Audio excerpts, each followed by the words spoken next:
મહીસાગર પોલીસને મળી મોટી સફળતા। બાકોર પોલીસ સ્ટેશન લૂંટ તેમજ મર્ડરના કેસમાં છેલ્લા 10 વર્ષથી ફરાર આરોપીને પોલીસે પકડી પાડ્યો।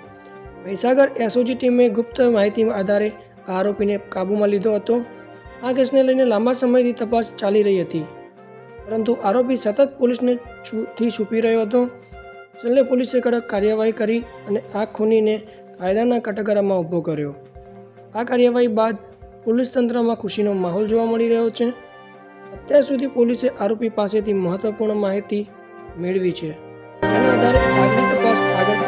અમદાવાદના કુબેરનગર વિસ્તાર બંગલા પાસે દોડતી એક બેફામ કાર અચાનક નિયંત્રણ ગુમાવીને સીધી જ 2 એક્ટિવા પર ચડી ગઈ હતી। આ અકસ્માતમાં 3 લોકો ગંભીર રીતે ઘાયલ થયા છે।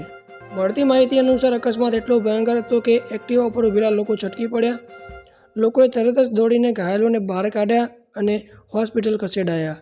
હાલ ત્રણેયની સ્થિતિ ગંભીર છે। આ અકસ્માત સર્જનાર કાર ચાલક સ્થાનિક લોકોએ પકડી પોલીસને હવાલે કર્યો છે। પ્રાથમિક તપાસમાં જાણવા મળ્યું છે કે ચાલક શંકાસ્પદ હાલતમાં હતો અને તેના પરથી બોટલ તથા નશીલા પદાર્થ મળી આવ્યા છે। કુબેરનગર પોલીસ હાલ ઘટનાની તપાસ કરી રહી છે।